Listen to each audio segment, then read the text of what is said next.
Very pleased now to welcome our first guest of the evening, Dr. Paulina Piasecka. She's director of the Terrorism Research Centre at Collegium Civitas. Doctor, welcome to TVP World. So, you're an expert on asymmetric warfare, and I assume that terrorism falls under that category. Definitely. Now, Iran has been sponsoring Hamas and Hezbollah, which in itself is surprising, considering Hamas is Sunni and Hezbollah is Shia, like Iran. But they're acting as proxies against Israel, and that's been going on for a number of years.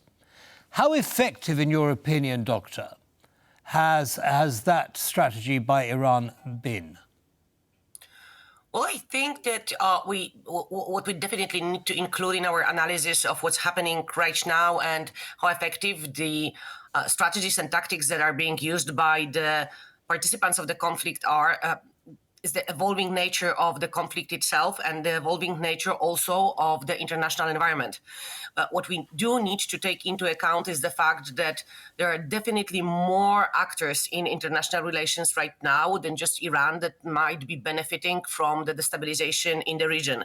One of the primary actors that come to mind almost automatically is quite obviously Russian Federation, which could count on the fact that the weakening of the American focus and averting its eyes from Ukraine will aid in the Russian military effort.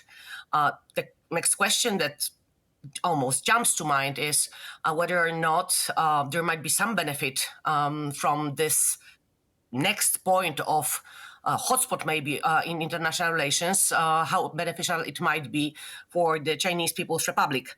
And so apart from the destabilization itself, apart from the fact that it's stirring from the inside out the whole region, it's also quite successful in disorganizing any international efforts to quell down, to squash the ever-emerging hotspots that are deregulating and disorganizing the functioning of international relations and participants of the international community.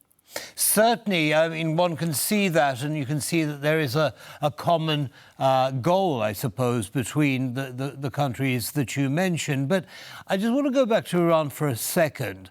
This is the first time that Iran has acted directly against Israel with this enormous strike.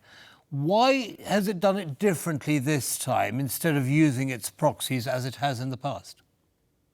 Well, might be because of the direct reason for the attack is the death of the high-ranking commanders from the Iranian military forces. And this is something that you do not leave unresponded to if you want to be seen as a partner that is important and active in international politics in the region. You don't just let that slap in the face go. And besides, there might be also, again, the external factor here. I do understand that we want to be focusing on Iran, but please do take into consideration that without Iran being directly involved in the potential threat to Israel, just directly state versus state, state-on-state violence, the US would not be as engaged in this, as they're calling it, ironclad declaration of support to the defense of Israel.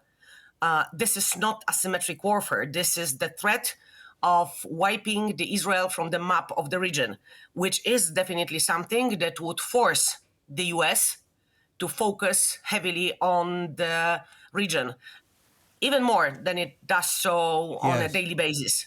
And taking focus away from Ukraine, for example, as it has shown itself to be doing, even though in small steps at the moment. Doctor, unfortunately, we're going to have to leave it there, but please do come and see us again soon. Thank you very much for taking the time to join us. Thank you very much for having me. Thank you.